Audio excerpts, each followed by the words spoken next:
Back in June of 1987, my family tossed out everything I had that was metal. Vinyl, cassettes, t-shirts, band photos, tour books, posters, you name it.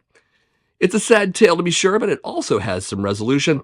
So join me as we jump into the time machine and visit this catastrophic event in my life, including some of the albums I lost and got back. So with that, let's rant.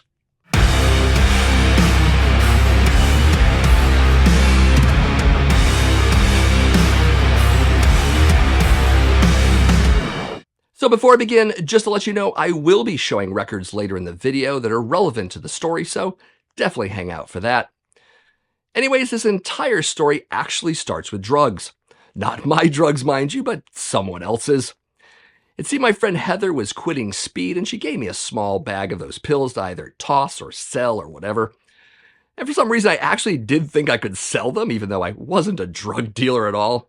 So I put the pills on my nightstand and I went to sleep. And for the first time in my entire life, my grandmother decides to simply walk into my room to wake me up. I definitely woke up because she was yelling at the top of her lungs, shaking the bag of pills from my nightstand, accusing me of being a drug addict or a pusher or something like that. Anyways, I thought that might be the end of it, until the following week when some friends of mine and I spent the day at what was then Riverside Amusement Park in Agawam, Massachusetts. Now it's Six Flags New England, I think. Anyways, it was a great day, and I might have even won a Motley Crue carnival mirror. But when I got back to the apartment, I found my bedroom completely stripped of everything that was metal. I mean everything. The albums were gone, the tapes were gone, the posters were gone. Every tour shirt I had from 1984 to 1987, including ones by Slayer and Overkill, were replaced by empty drawers. Even the bootleg tapes and the photo albums filled with pics from shows were gone. And the funny thing is that I immediately knew who did this, and all because of someone else's pills. FML, as the kids say. In fact, here are the last 3 records I bought right before the Purge. So when my grandmother and aunt came back, I was definitely furious, but I also wasn't going to find out what happened to my stuff, no matter how much I yelled and screamed. Then a day or two later, my mother arrives from the airport, having flown from the other coast. She tells me that I'm basically kicked out of my grandmother's place and that the best thing to do is to come with her so we can make plans to get me out on my own. Since I was almost 19 at the time, this sounded like the thing you should do. Anyways, while I was hurriedly packing to make the flight since we were running very, very late, I checked my answering machine and I found a message from this really cute girl I knew, admitting she had this insanely secret crush on me and just found the nerve to say it now. I literally remember turning to my mother and saying, "Give me 24 hours in this goddamn town, please." She said no, reminded me of the non-refundable plane tickets, and so I left Worcester with much regret in my heart. Fast forward about 10 months, 3 states, a few jobs, and 1 airplane ride back to my old home city of Worcester. I'd saved up a lot of money from working in California and Utah, and so I got a place to live and a job pretty quickly. I also met up with my old pals Eric and Tom, and right away, the first place we hit was the record store. First stop was Albums, and I should give a little bit of a backstory here. Eric and I absolutely loved this shop. They were the ones who stocked all the titles from killer indie metal labels back in the 1980s, such as Neat, Roadrunner, Combat, Metal Blade, and so many others. If you wanted a Venom picture disc or a Slayer vinyl bootleg and you were in the Worcester area specifically, this is where you went. New Jersey had Rock and Roll Heaven, we had Albums. But sadly, they're not around anymore, but my memories of that place were just gold. Rest in peace, Albums.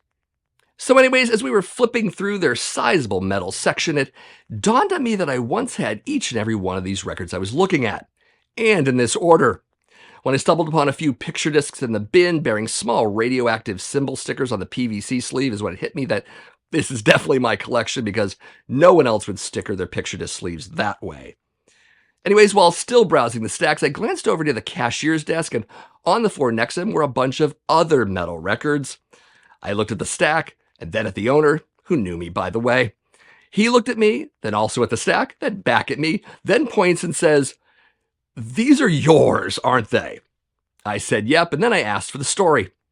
According to him, that very morning, an elderly woman came in with all of these metal records and sold them to the store. He also said to me, "I think I'm the one who sold you most of these." Anyways, he must have felt badly because he tells me that since I was such a great customer over the years, he was going to sell me my own records back to me for what he paid my grandmother. $1 a piece and no tax charged. Purely an under-the-table deal. And for perspective, my collection at the time was probably between 300 to 400 metal records, including EPs and 12-inch singles. Sadly, I only had $40 on me that day, and payday for my new job wouldn't be for another 4 days, so I painfully had to choose 40 of my favorite records from my collection, and then watch my friends snag whatever else they could from the stacks. I even went back on payday to see what was left, and it was clear that other metal fans cannibalized the remainder. Not a single record from my collection was left in that store. At all. So you gotta figure that all of these records spent a bit of time in an unknown place for those 10 months. I mean, they weren't in the trunk of my grandmother's car because none of them were actually warped, so where were they? I mean, given my grandmother is not around anymore, and to be honest, she'd probably never tell me anyways, the interim home of my former collection remains a mystery, never to be solved. But I would put money on the theory that they were stashed at my late aunt's house. Makes sense. Also, the hesitancy of selling them is rather curious. I mean, why wait 10 months to cash them in until the day I'm back in town? Again, another mystery. And to really put the cherry on the sundae here, my entire Kiss collection was spared the Purge. That's right. She never tossed the Kiss records or tapes or posters or calendars of that band. Probably not evil enough, or the idea might have been that some of it would be worth money one day, and so maybe it was best to just leave it be. In either case, I still have all of that, so maybe not an entire loss. Of course, the pills set this whole thing up, but there might be a bit of a disconnect with some of you regarding what this has to do with metal, and understandably so. My theory is that my family assumed that metal negatively impacted me so much that it drove me to drug abuse, so they got rid of what they likely deemed the root cause. I mean, they probably went looking for more drugs, but then found scary, evil album covers and freaked out enough to start packing it all up. And yeah, that's the only theory I have. But feel free to come up with some of your own in the comments below. I mean, why not? As for some of the records my grandmother sold that I bought back that very same day at the record store, they do include the first Merciful Fate EP by Merciful Fate, obviously. Great, it's on Rave-On Records, so it is the original. It's not a counterfeit. It also has the lyrics, the typewritten lyrics in it that you've probably seen before. Great record. Nuns Have No Fun. Doomed by the Living Dead. Lots of good stuff on this one. Couldn't have passed this up. In fact, this is probably the first record I grabbed, if I really think about it, because I would have grabbed this first. Why would I lose this? Also, Merciful Fate with Curse of the Pharaohs. This is a demo comp on Satan's Nightmare, the original pressing. There are tons of counterfeits out there of this, but there's Satan's Nightmare for you. Great tracks, of course, Curse of the Pharaohs, Return of the Vampire. Really good stuff. Black Masses is really awesome. Love Criminals. I love that title. Great stuff. Couldn't let this one go either.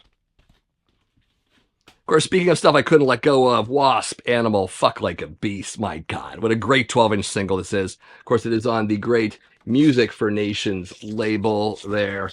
Obviously, people know about this one. It came out before their debut album, months before, I believe. It had to be released in the UK because America wouldn't touch this because of that, and probably that and some other things as well. So, really cool single.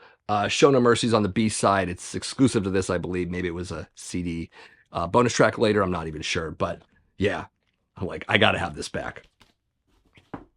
Also, Keel with their first album, Lay Down the Law. God, I love this album cover. It's so good. Of course, this is their very first album. They're still on Shrapnel Records at this point, which is a label largely known for shredders and like... And then they went to Gold Mountain, which I think A&M owns, so it was kind of major label, jumped there. But this is before all of that. Great album. Laid on the Law, great song. Speed Demon, this is the original version of Speed Demon, as well as, God, Tonight You're Mine, great song as well. So, yeah, Keel's first album. And again, did I mention I love this cover? I do. Also, probably one of my very favorite compilations ever. This is the 12 Commandments in Metal. It came out from Roadrunner Records. I love the Arab guy in the front. He's hilarious. This got me into a lot of bands. Tyson Dog is on here. Who else? We've got Weapon. Satan is on here. Great Venom song with Voyeur. You can take a look at the track listings there. I do love the typo, the Antichrist from Slayer. Great stuff. Still my very favorite metal compilation of all time. Once I saw the stacks, I'm like, yeah, that's coming back home with me for sure. So there you go. Also, Exciter, Feel the Knife. This is an EP they put out. I think I got some other Exciter back. I'm trying to think. Heavy Metal Maniac I never had on vinyl at that point. I did get that later. But I think I grabbed Long Live the Loud and maybe Violence and Force as well. I don't think I would have let those go, but I definitely would have let this go because this is actually a little tough to find. And it's also got Pounding Metal live on it, which is probably one of the best versions of the song ever. So there it is. Feel the Knife, Exciter. Also Possessed with their second album, Beyond the Gates. It looks like I hung it up because there are some pin marks right there. This is my old copy of it for sure. It's got the weird sort of fold out thing with it. I think I grabbed Seven Churches as well, but I'm not really sure. And I know I didn't have The Eyes of Horror on vinyl. I know I had that on tape instead, so that went bye-bye. But yeah, I love this album a lot. So many good songs. The Heretic, Tribulation, Phantasm. My God. Great stuff all the way around. So, Possessed, Beyond the Gates. Also had to grab back the one and only album from Exorcist. This is Nightmare Theater. It's funny, this band, a couple things about it. One is that the members were largely anonymous, though later on we would find out it's David DeFay from Virgin Steel singing. The other funny thing about this is that you can see it looks like it's kind of decaying. I think it's actually just printed cheaply because this is actually flaking off. And it's been doing that since the 1980s. And I just joked all the time with my friends that it's decaying like the zombies on the front of the record. And how strange is that? I don't think that was planned. I think they just went cheap. Again, with all of this, but yeah, great songs. Possessed is a great song. Also, Black Mass opens up the record. Very cool stuff. It is on Cobra Records, which I believe is a Canadian label, and all of that. So, Exorcist, Nightmare Theater. Of course, I could not leave the store without this. Slayer's great album, Rain and Blood, probably one of their best. I still struggle whether this or Hell Awaits is my favorite Slayer album. I think it's probably Hell Awaits at this point, but definitely if you asked me when I was a kid, it was this one. Did see this tour with Overkill in late 1986 at the Channel Club in Boston. Great stuff. Plenty of killer tracks there, all 27, 28 minutes of this album. Yeah. This is an original, of course. All of these are Def Jam recordings and all of that. So, yeah. Couldn't have left the store without this, clearly. Also got Sacrifice's first album, Tormented Fire, amazing Canadian thrash metal, great artwork on the cover. I got Turning Your Grave is probably my favorite song on here, but also Homicidal Breath is pretty amazing. And Necronomicon is pretty good too. Bird at the Stake, also pretty awesome. Yeah, and this is a Metal Blade pressing. It might have also just been on the Canadian label as well. I'm not really sure, but this is the copy I had. This is the very copy I had as a kid. So excited to get it back for sure. Also, Voivod, Killing Technology. This is their, third album, right? Yeah. Great album. Probably one of my favorites at the time from this band. What are great songs here. Tornado, killer song. The title track is really great. This is Not an Exercise. Yeah. Ravenous Medicine, really killer song. Yeah. What else to say about Voivod? I played the crap out of this album. I remember my first year of college back in fall of '86. Like, I couldn't stop playing it. Really amazing album and all of that. And I never saw Voivod live until maybe, oh God, when was it? It was in Montreal, 2002. It was some ridiculously late era at that point. But yeah, good stuff. There you go. Of course, we couldn't get away without snagging some Venom. This is their first album, Welcome to Hell, and this is definitely on Neat Records. It's also not scored very well, so it makes noise coming in and out of the jacket. Like the edges aren't trimmed enough. It's kind of interesting. It's the B-side there for you. I don't think I got Black Metal. I think someone might have grabbed that before I walked in the store. I had to buy that later. I now own like 4 or 5 copies of Black Metal, different editions of it and stuff, but it's a killer album. Also love this album to death. I mean, the first 2 Venom albums are just God to me. So I wasn't going to leave this behind. Wasn't going to happen. Also, Death Angel's debut album, The Ultra Violence. This is on original Enigma Records, Enigma Records. Great album. Teenagers made this album, which is incredibly incredible. Incredibly incredible. I'll take it.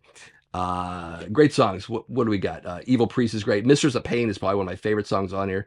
Kill Is One is definitely up there as well. Voracious Souls. Very awesome. Never seen Death Angel live. I don't know why that is, but it is definitely true. But there you go. Ultraviolence, Death Angel. Also got Destruction with Sentence of Death. This is the original cover. There's also another cover, but this is the Steam Hammer Records original here. Great songs on here. Yeah, you can take a look at them all there. Fantastic. Sentence of Death. I just love how the picture itself is just, it's kind of off color, like no one color corrected it at all. And why should you? Just leave it alone. Sure. Also, King Diamond with No Presents for Christmas. This is also the original cover. Most people had a cover that kind of looked like this with just the text, but this is the original here. It is on Roadrunner Records there for you, as it would be. This came out in 1985. This was a year before Fatal Portrait. So this is the first King Diamond solo music any of us ever heard, which was pretty cool. God, I love that cover. It's so great. So there you go. I definitely was going to grab this, not just for Christmas, but any time of the year. Also, we got some Onslaught, their first album, Power from Hell. I also had the Force, or at least had it on tape, but definitely this is my copy on whatever label it was. Children of the Revolution Records. There you go. Great album. Onslaught, Power from Hell is probably my favorite song on here, but death metal is great. Skull Crusher 1, pretty cool as well. Yeah, wasn't going to let this one go. There you go. Onslaught, Power from Hell. And of course, there were the other 24 records, but I'm not going to pull all of those out. That'd be crazy. Though it is reasonable to show the albums I lost, but then reacquired years later that were fairly significant. And let's start things off with Exodus. This is their debut album called Bonded by Blood. This is technically a reissue from the same year release. It was originally on green labels and then later that year, gray camos. So close enough to an OG, I would say. Of course, this album is amazing. I didn't get into Exodus on this album. I did get the Ultimate Revenge home video before that. I think it was released in April. This was probably August of '85. So that's how I heard Exodus first. So when this album came out, I was already primed for it. My God, every song on here is amazing. I love Bonded by Blood, love Exodus. Strike of the Beast. I mean, they end every show pretty much with that. Metal Command's fun. Love Piranha. Piranha was probably my favorite song at the time when I was a kid. But it's gone on to other songs, obviously. So, yeah, good to have it back. Also, Twisted Sister, Under the Blade. This is the Secret Records pressing specifically. Labels are there, but you can also tell because the artwork is original. They did redo this cover when Atlantic Records reissued this album, but they also did a remix of the album that I really don't like at all. I very much prefer this mix over that one. Yeah. I did get this from my buddy Rob in Canada. He did sell it to me. Well, I think he gave it to me even, which is pretty cool. But I was really excited once I saw the Secret Records. And I didn't look at the picture too quickly right away. But when I saw the label, I was like, oh, thank you. So good. And a great album. Twisted Sister's first album. Should probably have it. Also, of course, Metallica with Kill 'Em All. This is the Megaforce pressing. And I had that as a kid as well. This is probably the most expensive record in my collection. I believe I paid about $150 for it. It is near mint in general. The vinyl especially is pretty clean. There were 3 variants of the pressings of this album. There was A, B, and C. The A variant did come with the printed inner sleeve. The B and the C did not, and I know this is either B or C, so I didn't get that. And of course, when Elektra repressed the album, they put the printed inner sleeve back in. So I'm just out with that. But this is legitimate a B copy. You can tell in the runoff. But yeah, killer songs. I mean, I hardly even need to look at this to say I love this whole album. Even No Remorse. Some people don't like No Remorse. I don't know why that is. But there you go. Metallica, Kill 'Em All. Also, Merciful Fate with Melissa. This is OG Press on Roadrunner Records. I bought this and Don't Break the Oath together back, I think it was early 1985. I totally blind bought them. I mean, I flipped it over. I looked at the song titles. I looked at King Diamond. I'm like, dude, this is a band for me. I gotta have it. So I love both albums dearly. Everyone kind of knows I love Don't Break the Oath about this much more than Melissa. Not by much. And I did a whole video on that. You can find that on my channel if you want to see what I have to say about Don't Break the Oath. But this is Melissa. It's a killer album in its own right.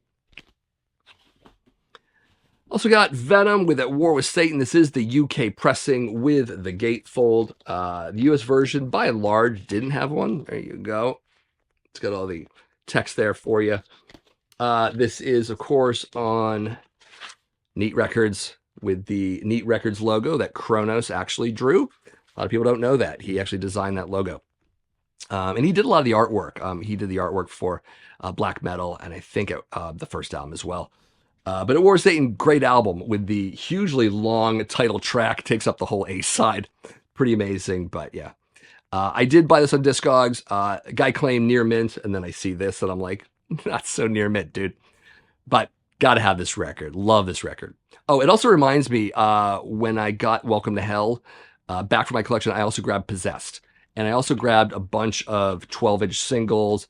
Ina Clan of Knock Music, the live album, was in there as well. And some other stuff I got from Venom. So I grabbed a lot of Venom from the store. Of the 40 records, there was a bunch of Venom. Maybe a quarter of it was Venom. Anyways, let's go on to Raven. This is Live at the Inferno. This is OG Press, probably also on Neat Records, is it? Yes. I'm so good. This is the album that got me into Raven. I remember back in, I think, 84, 85. I was at my buddy Mike's house, and he was playing this album on cassette, and I was like, wow, who's this band? He's like, this is Raven. And I'm like, I was immediately sold. I bought this album right away. Fell in love with this band instantly. I remember at the time Stay Hard was new, so I bought that as well. Wasn't as in love with it, but I did like that album quite a bit. There are some songs. I think On and On's a good song. They still do it live, so they think it's good too. But then I went back for the other 3 albums, and huge Raven fan. Love them. Saw them live a couple years ago. In fact, some of you already know that because I shot a concert video at my channel right here. You can watch at your leisure. Anyways, Raven, Live at the Inferno. Also, Metal Church with their self-titled debut album. This is the Ground Zero Records pressing. I did have this as a kid, this exact pressing, though maybe I had it with a red label instead of a blue. There might have also been a purple label. I'm not really sure. Love this album. Beyond the Black is killer song. Metal Church is killer. I really did like Gods of Wrath quite a bit. Other people might not have. What's that? Battalions. Battalions is a great song. David Wayne on vocals. Rest in peace, David Wayne, obviously. Great album. You should have it. I also do have the Steam Hammer pressing with the bonus track on it. And I'm still looking for the Electra pressing. And I'll have all 3 of them. And that'll be great. But for now, here's the original. There you go. Of course, also got Motorhead with No Remorse. This is the leather cover edition. It is made of leather, actually. And there's your record right there. It is a 2-record set. A bunch of tracks there. I bought this because 2 things. One, I was kind of wanting to explore Motorhead, but I had just seen the Killed by Death video, and Killed by Death is on this. It was exclusive to this at the time, so you had to buy this compilation album to get that song. I love with that video. I love the song. If you haven't seen the video, you should probably see it sometime today. I mean, Lemmy rises from the grave from a motorcycle. It's amazing, as he should probably still do to this day. That'd be great.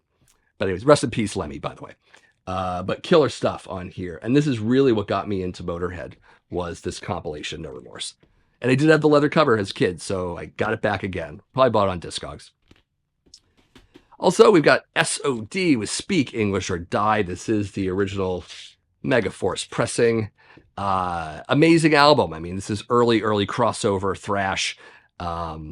Yeah, and so many songs. How many songs are on here? 21 songs. Some of them are rather short. You might know that. Great stuff. March of the SOD, one of the most infamous and memorable metal riffs in history, I would say. Enough for MTV to use it for Headbangers Ball and you know, other things. But great songs. The title track is really good. Kill Yourself, great song. So many good songs. I love Freddy Krueger, great song. Yeah. Not much more to say about it. Did Charlie do the artwork? I think he did. But yeah, 2 members of Anthrax, 1 ex-member of Anthrax, later Nuclear Assault, and then Billy Milano. And who knows where Billy Milano really came from. There you go. SOD, Speak English or Die. Kind of a politically incorrect album. and that's why we love it. Anyways, Overkill, Feel the Fire, very first album, 1985, OG Press, Megaforce again. My favorite Overkill album, a lot of people know that. I will probably do the video on this one day. Hopefully in the next couple of months I'll do that. But I love this album so much. And it wasn't at the store. I had to buy it way after the fact. And I did pay a lot of money for this. Probably the high end of double digits, 80, 90 bucks. It's in pretty amazing shape. Of course, Raise the Dead and Rotten to the Core, first two songs of the album are just a 1-2 punch. Hammerhead, great song. Also the song Overkill at the end, so good. Love this band. I've seen them a bunch of times live, including last year I saw them with King Diamond and Night Demon. Great show. Always a great band. Love this album. Favorite Overkill. There it is. Feel the Fire. And then there is the Here Lies Venom box set. So this was at the store, and I didn't pick it up. You know, I only had 40 bucks on me, and I had bought a whole lot of other Venom, and there were other albums to buy, and I really was sad to let this one go. I was really like, really torn by it. And then my friend Tom bought it, of course. He had it for many years, and then, God, I can't remember when it was, maybe in the 90s or something. I remember we went to visit his parents. We were at their house, and we were in his old bedroom. There was some boxes of stuff he kind of left behind. This was in one of the boxes, and I'm like, hey, can I borrow this? So I did, and just basically kind of semi-forgot about it, forgot to return it, you know how that goes. And then unfortunately, my friend Tom passed away last year of cancer, so it's mine? I don't know. Is there some moral ambiguity here? I don't know. I mean, originally you have to think about it as that this was stolen property. I mean, someone stole it off me and sold it off. And then a friend, admittedly, bought stolen goods and then, you know, kept it for himself. So, but it was his. So, I don't know. We can weigh the moral ambiguity here in the comments if you want, but I have it back and I'm excited about that. So in a weird way, it also kind of has nostalgia for me, not just as a Venom box set, but also with my friend Tom and Eric as well. You know, so it's a bit of a memento in this weird, twisted way, I guess you could say. Incidentally, Ed Repka's first artwork for a metal band, a lot of people say Peace Sells But Who's Buying by Megadeth. That's not true. That's a year later. He did the front. He did all this stuff in the back, but he also did the insert of Kronos, Mantis, and Abaddon as corpses. You can clearly tell that that's Ed Repka. So yeah, 1985, year before Megadeth. So if anyone tells you Megadeth, you can correct them. So great box set. It has Welcome to Hell, Black Metal at War with Satan, and a picture disc version of American Assault. And I have all these albums. I have American Assault as an OG vinyl. So it's nice to have the picture disc in here as well. Pretty clean copies too. I didn't play this as much. So some of my other versions of black metal, and because I have like 4 or 5 versions of black metal, and my one version, Welcome to Hell, sounds pretty decent. War with Satan sounds pretty decent, but these are much cleaner copies, so I tend to use these as listening copies. Killer box set. I've talked about it before, but you got to mention it here. So there we go. Here Lies Venom. So that was the Great Purge of 1987. At this point, I probably have about 85% of my old collection back, plus hundreds of records I either didn't own then or simply never had on vinyl, but probably on another format, like cassette, for instance. So the story has a more or less decent ending, but is it possible that some of you out there have some similar tales of woe from your adolescence involving angry family members tossing your records or just giving you grief in general for the music you love? You should definitely tell me about all of that. Also, feel free to let me know what you thought of this story or of the records I repurchased. Give me all of that and any other related thoughts in the comments below. Of course, if you have never been to my channel before now, you should know that my name is Matt. This is the Accusation Network, where each and every week I do videos on metal vinyl collecting, but also classic and modern metal in general. If you like the sound of that and you have yet to subscribe to my channel, please do so. It'd be very, very cool. Also, maybe like this video and share it out, and maybe some of my others, with your friends on social media. And of course, thank you for watching, and I'll see you in the next video.